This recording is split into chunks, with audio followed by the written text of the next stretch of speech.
আর উনি বলছেন honeymoon period over হয়েছে। আমি তো মনে করি আমার হানিমুন পিরিয়ড শুরু হলো না। আমি যেই অবস্থায় ইকোনমি পেয়েছিলাম, এই গভর্নমেন্ট যেই অবস্থায় ইকোনমি, আপনি জানেন, আমি আপনার একটা ক্যাবিনেটের মিটিং এর কথা বলি। ক্যাবিনেটের মিটিং এ যেটা হচ্ছে যে একজন এসে বলতেছে যে আজকে আমার ফার্টিলাইজারের টাকা দিতে হবে, আর একজন এসে ও বলতেছে যে না আমার বীজের টাকা দিতে হবে, আরেকজন না আমার ইয়ের অবস্থা খুব খারাপ, কি যেন সাইলোতে চালের অবস্থা খুবই খারাপ, সাইলোর টাকা দিতে হবে। ওদিক দিয়ে কাতার গ্যাস বলতেছে যে আপনি আমার $1 বিলিয়ন যদি না দেন কালকের থেকে আপনার এলপিজি দিব না, এলএনজি দিব না। আর আপনি এদিক দিয়ে আদানি বলতেছে যে আপনি আমাকে কিছু টাকা না দিলে আমার এখান থেকে পাওয়ার সাপ্লাই। এই জায়গায় আমরা ইনহেরিট করেছিলাম। $4.5 বিলিয়ন ছিল জাস্ট আউটস্ট্যান্ডিং বিল, যেটা এই যে স্বৈরাচার চোর জননী উনি দেনই নাই, টাকা না দিয়ে বসেছিলেন, পুরোটা এসে আমাদেরকে ধরতে হয়েছে। তা আপনি এই জায়গার থেকে আমরা, আর এবং গত মাসের থেকে দেখেন ইনফ্লেশন আমরা কমিয়ে ইনফ্লেশন কমেছে, রিজার্ভ বেড়েছে, এগুলো আপনি ডেটা নিয়ে, আমি ডেটা নিয়ে কাজ করি। ডেটা বিশ্লেষণ করলে হয়তো বা পরিমাণের সংখ্যায় আশঙ্কাজনক নয়, কিন্তু প্রত্যাশার কথা যদি বলেন, আমাদের পত্রিকাগুলো, আমাদের টিভিগুলো এখন মাসলি স্বাধীন হতে না যারা তারা একটা ইমপ্রেশন দিচ্ছেন যে এই হচ্ছে। আপনার একটা উদাহরণ দিই, কি জয়পুরহাট আর ইয়েতে দুইটা নারীদের স্কুলের খেলা বন্ধ করেছে, ওইটা দিয়ে বলেছে দেশে কি আর নারীরা কোনো কিছু করতে পারবে না। অথচ ইউথ ফেস্টিভ্যাল হচ্ছে, ইউথ ফেস্টিভ্যালের আওতায় দেশের 600 উপজেলায়, দেশের 64টা জেলায় প্রত্যেকটা জায়গায় মেয়েদের ফুটবল হয়েছে। না আপনি যেমন প্রত্যেকটা জায়গায় আমি আপনাকে, আপনি ভিডিও, আমি 1500 ভিডিও আপনাকে পাঠাবো। এখন আপনি তো এই একটা ঘটনা দুটা ঘটনা দিয়ে উদাহরণ হিসেবে না দাঁড় করানোর কথা বলছেন তো আপনি, কিন্তু একই রকম ভাবে এরকম যুক্তি কিন্তু প্রতি স্বৈরাচারী সরকার কিন্তু দিত।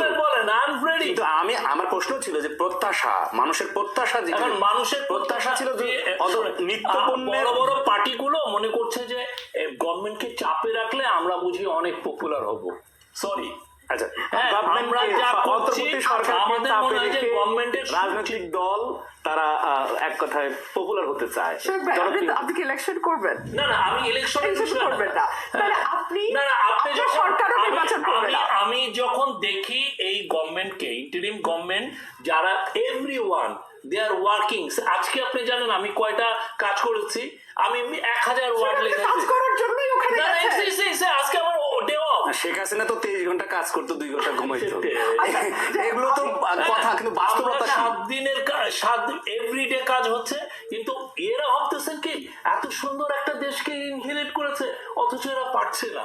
বুঝছেন, পলিটিক্যাল পার্টিগুলো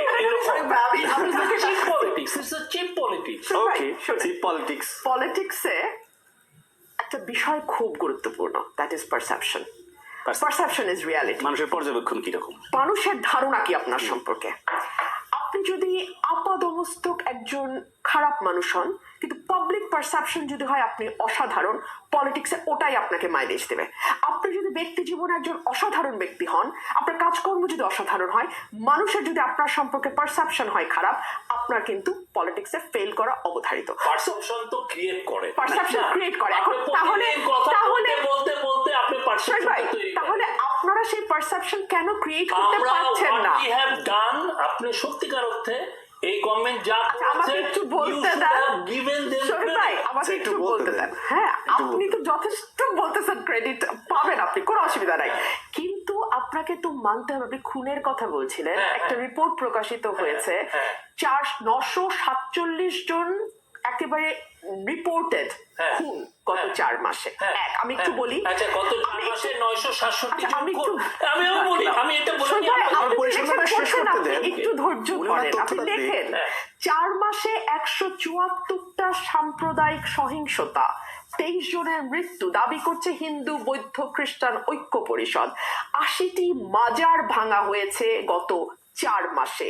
নারীদের ফুটবলের 2টো ঘটনা যদি আমি সরিয়েও রাখি, মেহজাবিনের উপরে যেই ঘটনা ঘটেছে, পরিমণির সাথে যেই ঘটনা ঘটেছে, অপবিশ্বাসের সাথে যেই ঘটনা ঘটেছে, এই ঘটনাগুলো একটা পারসেপশন তৈরি করে যে এই সরকারটি মৌলবাদকে প্রমোট যদি নাও করে থাকে, মৌলবাদকে এক ধরনের আশ্রয় প্রশ্রয় দিচ্ছে। না দিচ্ছে কিনা আমি একটু না সবাই শেষ হয় না, আপনি আচ্ছা আপনি যদি আমাকে না সময় দেন তাহলে তো ওকে ওকে হবে না। আপনারা পলিটিক্যাল গভর্নমেন্ট না, ফাইন, আপনারা পলিটিক্যাল গভর্নমেন্ট, আচ্ছা কোন অর্থে পলিটিক্যাল গভর্নমেন্ট সেটা আমি সেই প্রশ্নে আমি আসবো।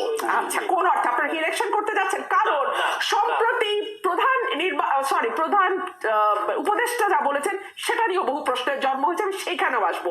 বাট তার আগে আপনি আমাকে বলেন, 12,000 কোটি টাকা তোলার জন্য আপনি গরিবের উপরে ভ্যাট বসাইলেন, ফাইন, সাথে সাথে আপনি আবার সেখান থেকে সরে এসছেন যদিও নানান সমালোচনার মুখে। আমি প্রশ্ন করি, আপনি 7,000 কোটি 7,500 কোটি টাকা মহার্ঘ ভাতা কেন আমলাদের জন্য ডিক্লেয়ার করেছিলেন? এবং সেই সময় আপনারা তখন বলেছেন, আপনার কথাও আমি শুনেছি মিডিয়াতে, আপনি বলছেন জীবনযাত্রার ব্যয় বেড়েছে। জীবনযাত্রার ব্যয় কি কেবলমাত্র আমলারা যারা বেতনের চেয়ে ঘুষের উপর অনেক বেশি নির্ভরশীল তাদের জীবনযাত্রার ব্যয় বেড়েছে, কিন্তু যেই রিক্সাওয়ালাটি 20 টাকা দিয়ে একটা জুস কিনে এখন তাকে 25 টাকা দিতে হবে, তার জন্য কি জীবনযাত্রার ব্যয় বাড়ে নাই? কিংবা ধরুন যারা স্কুল শিক্ষক 17,000 টাকা বেতন পান, 19,000 টাকা বলা হয়েছিল এক শিক্ষক প্রতিবাদ জানি বলছেন আমি 17,000 টাকা বেতন পাই, সেই প্রাথমিক স্কুল শিক্ষক, তার জন্য কি একটা বিস্কিটের প্যাকেট 20 টাকা থেকে 25 টাকা, তার কি জীবনযাত্রার ব্যয় বাড়ে নাই? আমলাদেরটা আপনারা কনসিডার করলেন কিন্তু তারটা করলেন না। যদি হাসিনা সরকার হতো আমি বুঝতাম আমলাদের আপনার লাগবে, কারণ ভোটের বাক্স আমলারা ভরে দিবে, কিন্তু আপনারা তো ভোটের বাক্স ভরতে চান না, তাহলে আপনাদের কেন ভোটে না? আমার কথা শেষ হয় নাই। আমার প্রধান উপদেষ্টার বক্তব্য নিয়ে বিনীত কথা আছে, উনি সম্প্রতি ফাইন্যান্সিয়াল টাইমসকে এটা উত্তর দিয়ে নেই। প্রথমত আপনি বলছেন যে 967টা মার্ডার হয়েছে, 47টা হয়েছে। আপনি জানেন বাংলাদেশে প্রতি মাসে কয়টা মার্ডার হয় না অন এভারেজ? না। তা আপনি তাহলে এটাকে কিভাবে বলছেন বেশি হয়েছে?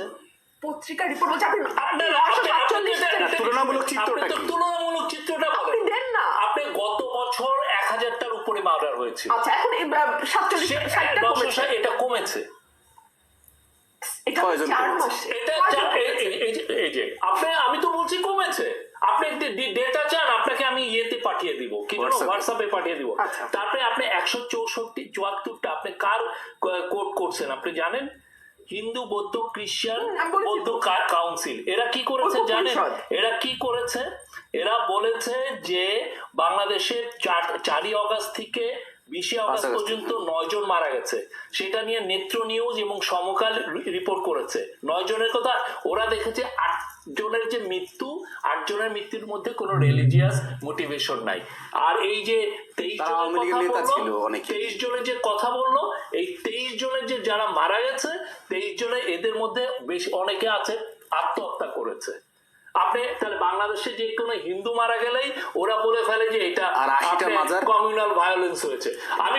আমি বলছি তারপরে আপনি বলছেন যে 80টা মাজার। আমি বলছি 80টা মাজারের ব্যাপারে আমরা প্রত্যেকটা মাজারের ব্যাপারে আমরা সিকিউরিটি বাড়িয়েছি, কিন্তু এটা আমি বলবো বাংলাদেশের প্রত্যেকটা ধর্মীয় দল, বাংলাদেশের প্রত্যেকটা পলিটিক্যাল পার্টি সবার উচিত বাংলাদেশের প্লুরালিজমকে সামনে এগিয়ে ধরা। দে আর ফেইলিং, আমরা একা না। আর আপনারা পলিটিক্যাল গভর্নমেন্ট। আর আমি পলিটিক্যাল গভর্নমেন্ট কেন বলছি? এইটা এই জন্য পলিটিক্যাল, বিকজ এটা একটা অনভ্যুত্থানের গভর্নমেন্ট। এটা পলিটিক্যাল অ্যাসপিরেশনের থেকে এই গভর্নমেন্টটা এসছে। এটা একটা এমন না যে 3 মাস আমরা একটা প্রতি 5 বছর পর 3 মাসের একটা সকল রাজনৈতিক দল এই সরকারকে সমর্থন দিয়েছে। এটা একটা পলিটিক্যাল অ্যাসপিরেশনের গভর্নমেন্ট। আবার বলি, আর আপনি বলছেন যে মহার্ঘ 20, আপনি বলছেন 20 বিস্কুট, 20 টাকার বিস্কুটের উপরে আমরা কোনো ভ্যাট বসাই নাই। ভ্যাট বসানো হয়েছে যে রিস্কাওয়ালা ডিম পরোটা খায়, আমি তো এখন অনেক বেড়ে গেছে। যে বিস্কুটের দাম 200 টাকা এন্ড অ্যাভাব, তার উপরে ভ্যাট বসানো হয়েছে।